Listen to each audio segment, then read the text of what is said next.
Meet sports played with sticks. Gordie Howe, the net. When kicking a ball or throwing a ball just isn't your thing, swing a stick into the mix and shazam! You've got your sport of choice. But stick sports come with obvious occupational hazards. Hence, ice hockey players wear body armor and heads are protected with helmets. But ultimately, wielding a weapon means confrontation is inevitable. Stick sports are fabulous, fast and ferocious, but there's still no match for the truth.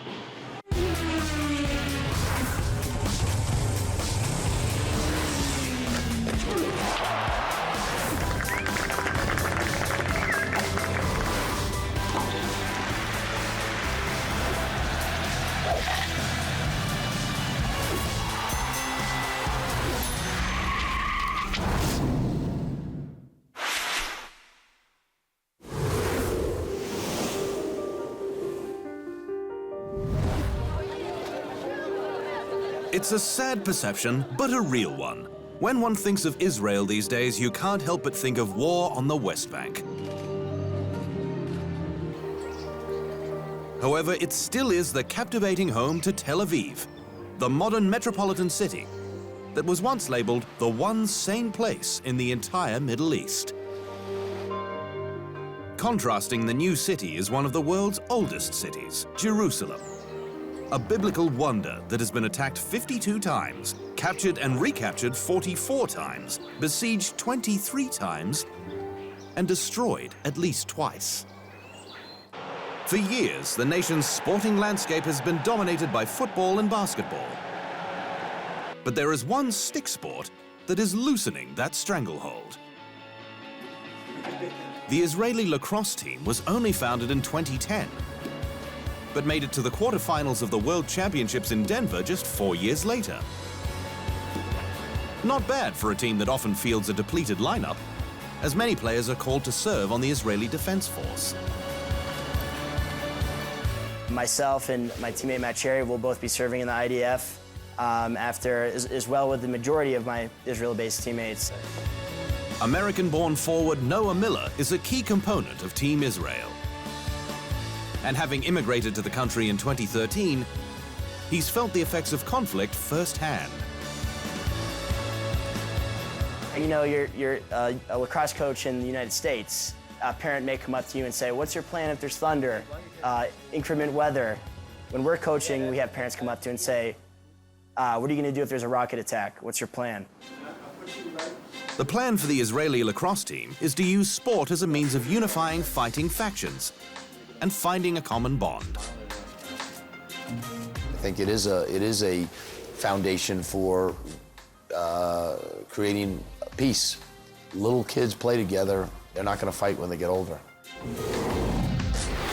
Despite the turmoil, the blue and white keep making strides, even earning their first ever medal, a silver, at the 2016 European Championships, losing 7-6 to defending champions England. We're hoping that this can really bring people together and provide some hope for everyone back home. Coming up, the cold truth about ice hockey.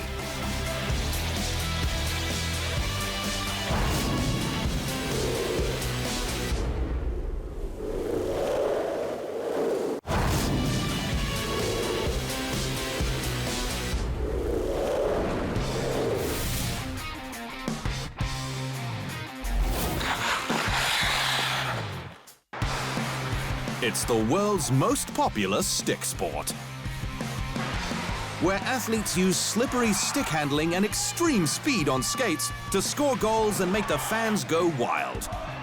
And when that isn't working, they drop the gloves and let their fists do the talking. This is ice hockey. However, despite their no wimps allowed policy, the game's greatest ever player only dropped the gloves twice in 20 seasons.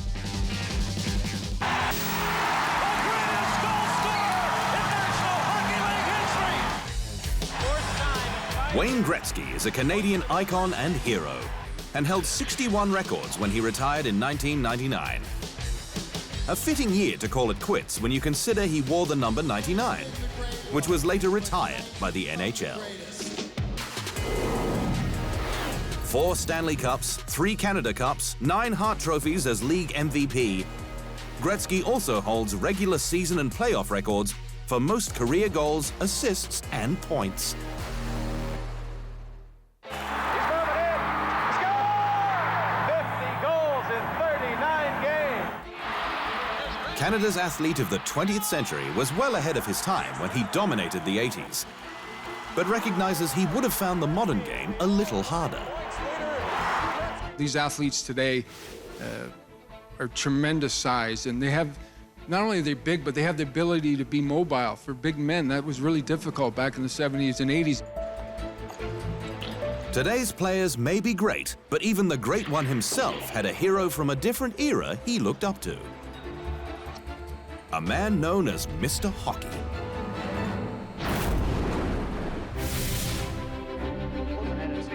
In a game that is so punishing, it's incredible to think that Gordie Howe managed to play in 1,767 games over a career that started in 1946 and ended in 1980. However, Howe managed to squeeze in one more game in 1997 when he suited up for the Detroit Vipers against the Kansas City Blades at 69 years of age. That gave him a pro appearance in 6 different decades. You hear the ovation. It was about 45 seconds as the play is whistled down. Now 51 seconds into the game, and he finds his spot on the Detroit bench now 6 decades as a pro.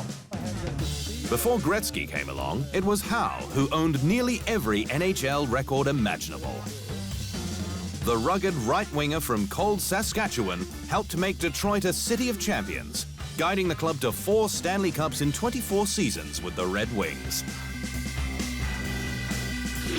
Howe's style of play was so distinct, a rare achievement was named in his honor. If a player scores a goal, records an assist, and gets into a fight in the same game, the manly feat is known as the Gordie Howe hat trick. He was every hockey player's nightmare and every hockey fan's idol. Just ask number 99. My childhood dream was to play for the Red Wings. Somehow in my mind I figured I could wear number 9, but obviously that's not possible. Nobody's ever going to wear his number, but I even tried to go to get my haircut and ask for a Gordie Howe haircut when I was 9 years old. So everything I did was to be a Red Wing and to be around Gordie Howe and be part of Gordie Howe's world. That was all I dreamed about as a youngster. Howe passed away on June 10th, 2016, and his old stomping ground, the Joe Louis Arena, became the site for the sport's biggest goodbye. A fitting tribute for a man who was as tough as nails on the ice, but off it, there seemed to be nobody nicer. On the ice and out of the ice, nobody's got something bad to say against Gordie. He was a gentleman. He was there to compete on the ice, and he was signing autograph all the time for the people. It goes without saying that he's the greatest player who ever lived. In my mind, it'll always be that way. But more importantly, he's the nicest person, and I mean that sincerely. I've met a lot of really nice people. He just was genuinely a nice man that had a big heart.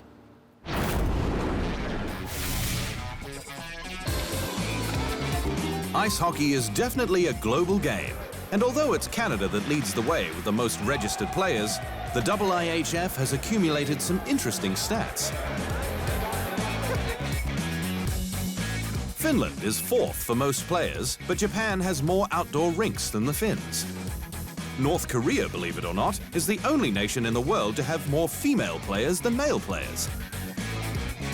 And 63 out of the 66,000 registered Russians playing the game are under 20. But in the modern game, no Russian is better than Alex Ovechkin. Ovi has spent his entire NHL career with the Washington Capitals and is the league's all-time leading Russian-born goal scorer, thanks in large part to his heavy signature slapshot. Goalie Jonathan Quick has lamented that Ovi shoots it so hard that it's almost like you're a batter in baseball. You see the blur of the puck coming at you in frames. But it's with his beloved Russian national team where he truly plays with the pride of a Red Army general. Between 2005 and 2016, Ovechkin has taken home 3 World Championship titles, 2 silvers, and 3 bronze medals. Old enough, guys. However, at the Olympic level, Alex the Great and his Russian side has failed to bring home any medals, including on home ice at Sochi in 2014, where the pressure was immense. This is my home, and it's going to be my parents, all my family are going to watch this game, and I just want to be there and try to win the gold over there too. No can do, Ovi. Nonetheless, he remains a global hockey hero and a dominant force on ice.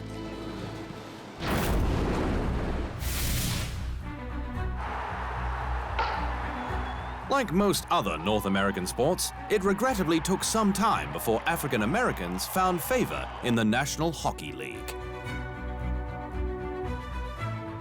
In fact, the first black player in the NHL was Willie O'Ree, who played 45 games for the Boston Bruins between 1957 and 1961. When I stepped on the ice on January the 18th and became the first black player to play in the NHL, it really didn't dawn with me until the next day when I read it in the paper. O'Ree paved the way for other black players to take to the ice, including 2013 Norris Trophy winner for Best Defenseman, P.K. Subban.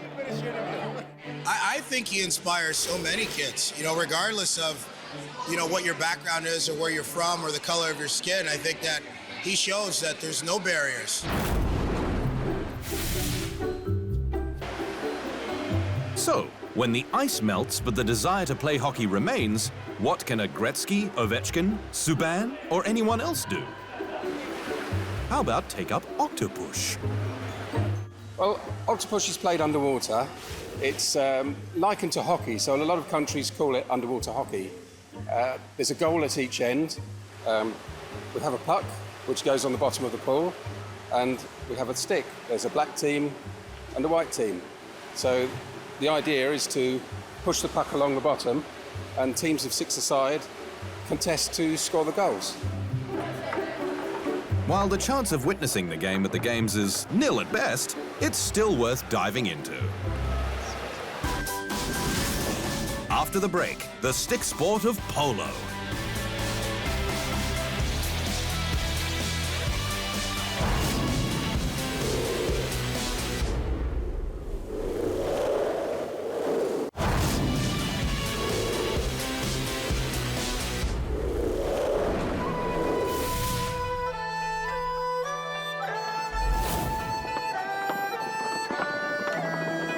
During the Xin and Tang dynasty period, horses were trained to dance as part of performances put on for Chinese royals.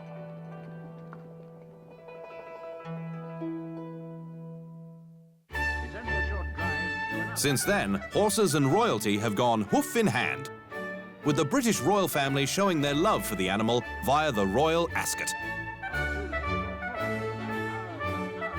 Queen Anne started it, and royalty has been its patron ever since. Royal Ascot, that superbly self-conscious survival from an age of leisured elegance. Hundreds of thousands of people flock to Ascot Racecourse during the Royal Ascot Week, which is Europe's best attended horse racing meeting.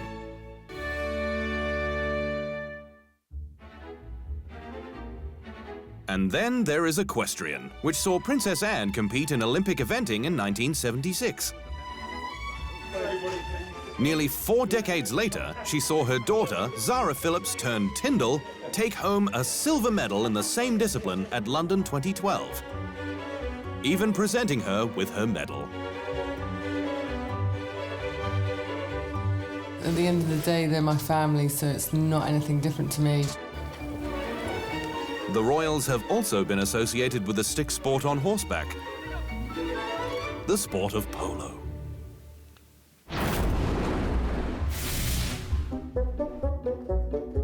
Originating in ancient Persia, given a facelift in India, and exported globally by the British. Polo is a team sport where goals are scored by driving a small white plastic or wooden ball into the opposing team's goal using a long-handled mallet. In polo, the royals these days are represented by Prince Harry. We are having fun there playing polo. He's very competitive. Harry's polo playing exploits have made him a serious drawcard, able to lure both the polo elite and celebrities clueless to the game to participate in his charity events. Me not ever, seeing a polo match before, and just the freshness of something different. I'm, here and there, but I've never done this before. I asked him if he played ping pong, and he said that he wasn't very good at table tennis, and I said, well, it's like polo, isn't it, kind of? Well, not really. Somewhat similar to field hockey, the one-time Olympic sport is an expensive hobby Prince Harry seems to excel at. Prince Harry lines up Howe, a beautiful neck shot, is going to score, yes, he does! What a nice play, Prince Harry. And if the British have added a certain panache to this elegant stick sport, it's another country that breeds the best horses. Argentina. They've been doing it for so many years. You've got generations of mares and stallions that are breeding for polo. So I suppose it's that history that gives them such an advantage. The land of Maradona and Messi is a leader in creating the near-perfect polo pony, an animal that needs to be unfazed by a traveling ball, a bump into another horse, and most of all, a swing of the mallet so close to their heads. With competition increasing, there are 77 countries who officially play polo. Argentina has ventured into the world of cloning to stay ahead of the game, because unlike other stick sports, the engine in polo is the horse itself.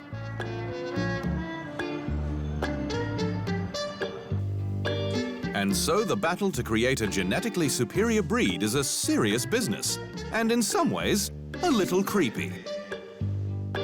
If I raise this clone in the same way, in the same environment, with the same and the best horse trainer, it's very likely that these clones will also be great polo players. But purists have a different perspective on what makes a great horse. It doesn't just depend on that. It depends on how you raise the horse, and also it depends on time and luck. Raising a polo horse is not a rushed process. It takes a lot of money to clone a horse. But to create a strong polo horse is not money. It's time, experience, and a lot of patience. Nonetheless, the connection between player and polo pony is undeniable. Just ask the man who has his own breeding program and is one of the game's greatest players, Ignacio Nacho Figueres. To me, the first thing about polo is the horses. Horses are the primarily thing in every polo player's life. We love our horses, and the connection between the man and the horse is what drives us most. When the game is over and you play a final, you win the tournament. If you win, then there's most valuable player and the best playing pony. The best playing pony trophy for me is very special because we work so hard with the horses all through the year, for years even. But while Figueres professes great love for the horses, many have expressed great love for him. Considered the David Beckham of the sport, Figueres plays with an impressive 6-goal handicap. But off the pitch, he spends his time traveling the world as a model for Ralph Lauren. Argentinian polo player works for an American designer in Moscow. It's a pretty interesting combination. The lavish lifestyle associated with this stick sport may make it seemingly accessible solely to the rich and famous, but according to Figueres, don't let the million-dollar lifestyles fool you. People are always very nervous about what to wear, or am I invited, am I not invited? It's totally the opposite. Polo is the most inviting sport that I've ever seen. Very often when we play polo, there's always a side where, okay, you need to be a member or need to be invited, but on the other side of the polo field, it's always open to the public. Whatever you say, Nacho.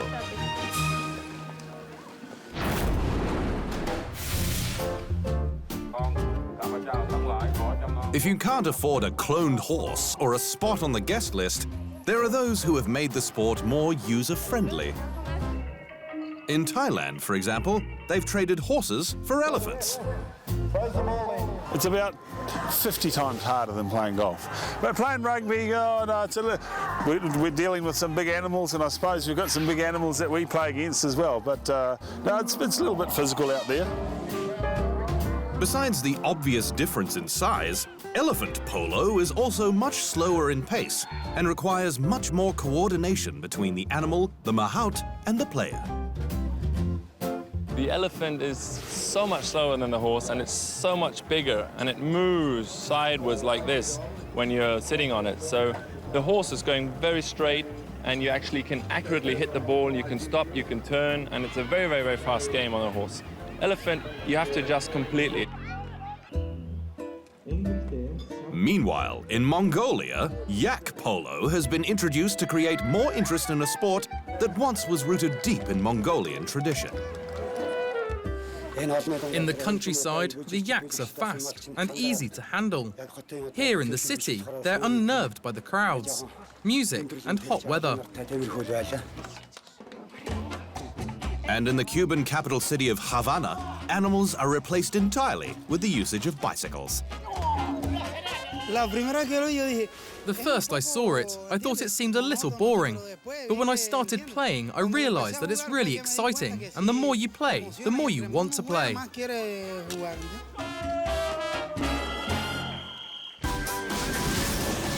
Still to come, the world's most violent stick sport.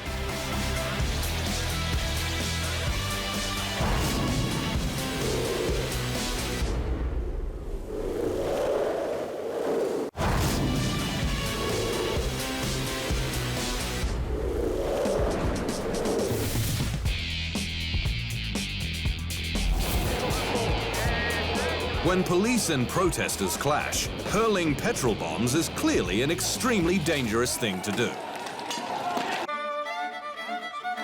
So when a sport shares the name of that action, you can imagine the danger associated with it. However, the 3,000-year-old Gaelic sport of hurling markets itself not as the most perilous game on grass, but rather the fastest. Or at least it tries to. It's a game played with a dirty big stick called a hurley. There are 15 men aside, at least to start with. Despite the apparent chaos, there are rules. If you hit the ball between the posts over the net, that counts as 1 point. Score a goal on net, that's worth 3 points. But with sticks swung with such reckless abandon, it's inevitable that someone gets their head whacked. But nothing serious. He'll be all right in a year or two. What a pleasant prognosis.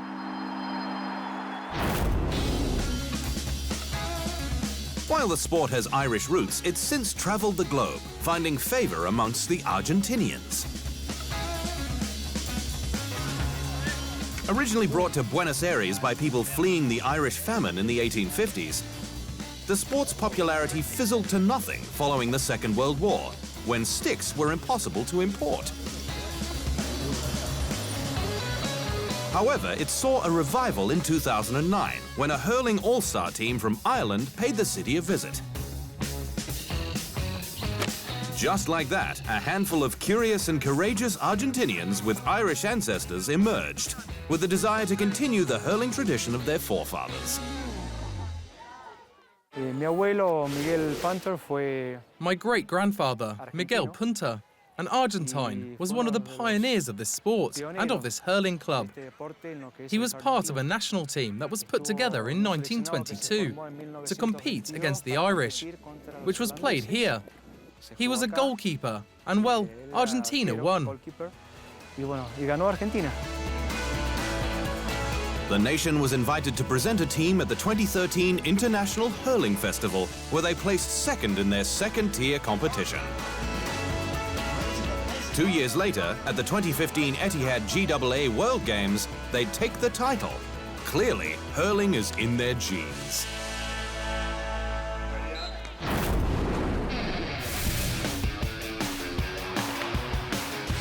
Sports are all about competition, and when you put a stick in a competitor's hands, that competition can get really fierce.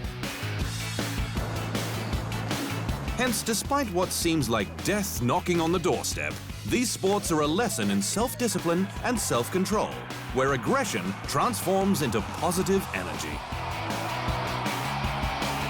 Now that's something to celebrate. And that is the truth.